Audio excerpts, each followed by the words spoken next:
Soy Sebastián Ramírez, profesor de Física General 1 de la Universidad de Costa Rica.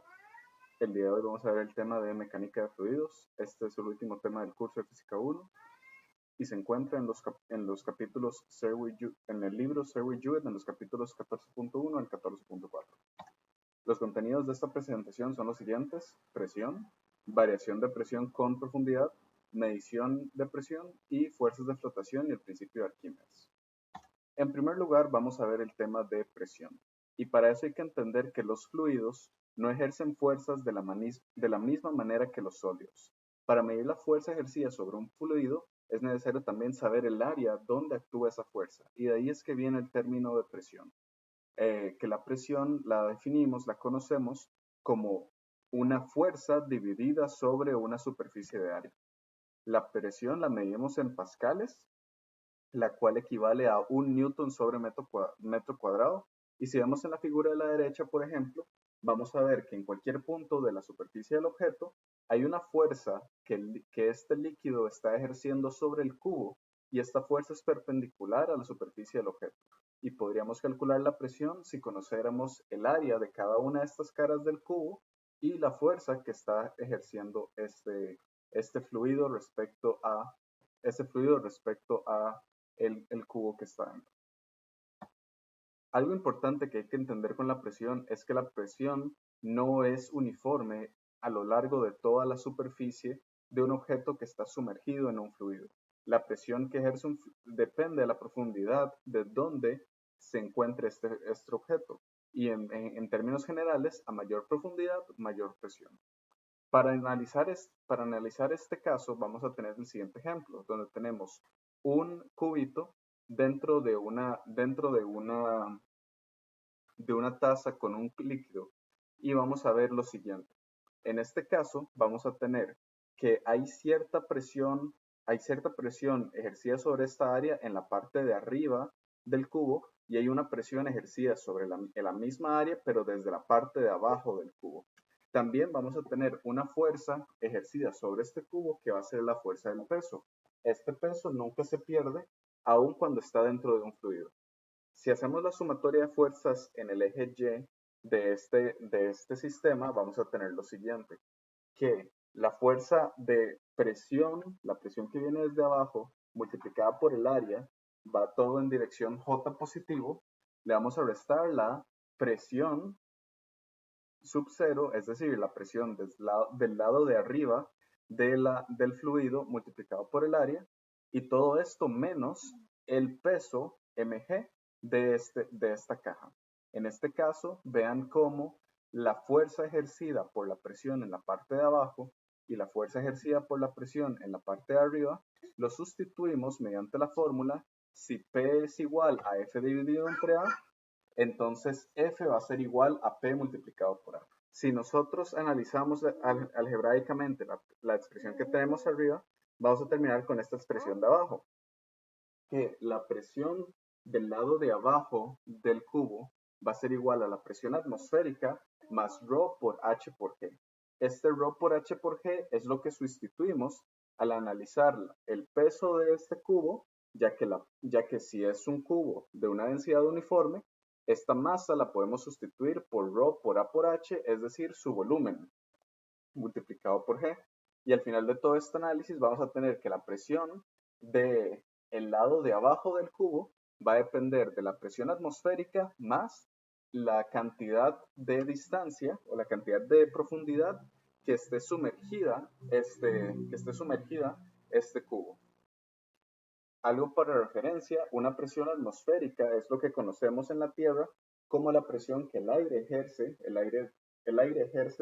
sobre todos los objetos que están en el planeta Tierra. Esto es porque el aire se comporta como un fluido. Una presión atmosférica, la cantidad de una presión atmosférica es 1.013 por 10 a la 5 pascales. El siguiente tema es el de la ley de Pascal. La ley de Pascal dice que un cambio en la presión aplicada a un fluido se transmite sin disminución a todos los puntos del fluido y a las paredes del recipiente. Esto lo que quiere decir es que, en este caso, si tenemos una presión dada por la fuerza 1 y el área 1 de un lado de este sistema cerrado, esta misma presión se va a transmitir a lo largo de todo el fluido y va a terminar en la fuerza 2 y el área 2 que va a extender esta presión por el otro lado de este sistema cerrado. Este es el principio de las fuerzas hidráulicas, que funcionan a partir de la presión que ejerce un lado con una fuerza pequeña y un área pequeña hacia el otro lado, que va a terminar en una fuerza más grande con un área más grande. Cada lado de esta ecuación representa el trabajo realizado por la fuerza sobre su pistón respectivo. Por ende, el trabajo efectuado por F1 sobre el pistón de entrada es igual al trabajo de F2 sobre el pistón de salida, ya que debe conservarse la energía dentro de este sistema cerrado. Muy bien. La presión siempre se mide en función a una referencia respecto a la presión del vacío, es decir, 0 pascal. Ahora, se pueden utilizar distintos instrumentos para medir la presión. Uno de los más comunes es el barómetro, que es un tubo largo cerrado en un extremo que se llena de mercurio y luego se invierte, se le da vuelta a este tubo de manera que del lado de arriba, al lado cerrado, quede una presión muy cercana al vacío. En función de la presión que hay en el ambiente, esto va a elevar la altura que se extiende el mercurio dentro del tubo respecto a la altura original. Y en función de esta altura podemos medir la presión que está sufriendo este fluido de mercurio en cualquier momento. Otro de los instrumentos que se puede utilizar para medir la presión, por ejemplo, es un manómetro de tubo abierto. E igual funciona con un principio muy similar, en donde la altura del líquido de mercurio va a depender en función del equilibrio entre los puntos A y B, y esto va a determinar la diferencia de presión relativa entre la presión absoluta del objeto o del fluido que está de un lado de la ecuación y la presión del ambiente, que es la que está del otro lado de este instrumento.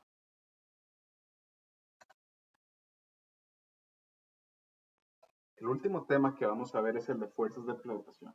Y para eso vamos a hacer el paréntesis de entender el principio de Arquímedes. El principio de Arquímedes lo que dice es que la magnitud de la fuerza de flotación sobre un objeto siempre es igual al peso del fluido desplazado por ese objeto. Si vemos el ejemplo que está en pantalla, tenemos una bola de playa que insertamos por completo dentro del agua. En este caso, la fuerza de flote, la fuerza de flotación que representamos con una V, es equivalente a todo el volumen de la bola que se insertó dentro de este fluido, ya que es igual al volumen del agua que fue desplazada cuando ingresamos la bola dentro de este fluido. La fuerza bullante o la fuerza de flotación entonces la conocemos como la fuerza de la presión del fondo de la bola menos la presión de arriba del lado superior de la bola, todo esto multiplicado por el área de superficie de este objeto que estamos metiendo dentro del fluido. Esto va a ser igual a ρ por G por H por A, donde ρ por H por A representa el volumen del objeto que estamos metiendo en este fluido, que también es igual al volumen que estamos desplazando a lo largo de este fluido. Otra manera de escribir el V, la fuerza bullante, es entonces el ρ del fluido, es decir, la densidad del fluido, por G, la aceleración con respecto a la gravedad, por el volumen desplazado de este fluido. Y todo esto va a ser igual a la masa de este fluido por G, o sea, el peso del fluido desplazado. Hay dos casos que podemos analizar cuando estamos analizando fuerzas de flotación. El primer caso es un objeto completamente sumergido. Y vamos a ver cómo en el caso de un objeto completamente sumergido pueden suceder diferentes cosas. Haciendo el análisis de las fuerzas en el eje vertical de este sistema, vamos a tener que la fuerza bullante menos el peso va a ser igual al ρ, la densidad del fluido, menos la densidad del objeto, todo esto multiplicado por g, la gravedad, por el volumen del objeto que ha desplazado cierta cantidad de fluido. Si la densidad del objeto es mayor a la del fluido, entonces el objeto se hunde. Esto es como cuando nosotros colocamos una bola de metal dentro del agua y la bola se va a hundir. Si la densidad es menor al fluido, entonces el objeto flota. Y pensemos en el ejemplo de cuando ponemos una tabla de madera de encima de una piscina de agua, entonces la tabla va a flotar. Y por otro lado, si la densidad del objeto es igual a la del fluido, el objeto se mantiene quieto. No hay aceleración. Y no hay aceleración porque la fuerza bullante es igual a la fuerza del peso de este objeto. Hay diferentes casos en donde esto sucede, pero uno de los más comunes es el de los peces, ya que los peces pueden dinámicamente controlar su propia fuerza bullante al expandir o comprimir sacos dentro de su cuerpo con los que contienen aire. Y esos hacen que su densidad interna aumente y baje en función de quedarse quietos y no ir completamente para arriba o completamente para abajo. Otro caso de la fuerza de flotación es un objeto que flota. En este caso, vamos a tener que este objeto va a tener cierto volumen que está sumergido y cierto volumen que está por encima del nivel del fluido. Y esto lo que hace es que el volumen que está sumergido va a ser equivalente al volumen desplazado de este fluido. Y al hacer el análisis de este sistema, vamos a tener que el volumen desplazado de este fluido dividido entre el volumen del objeto, en total va a ser igual al ρ del objeto, la densidad del objeto, dividido entre el ρ del fluido, la densidad del fluido que ha sido desplazado. Con esto concluimos con los temas del capítulo 14 y también con los temas del libro de texto para Física General 1. Muchas gracias a todos. A lo largo de esta semana vamos a terminar de hacer los ejercicios en preparación para el tercer examen parcial que viene la próxima semana. Hasta luego.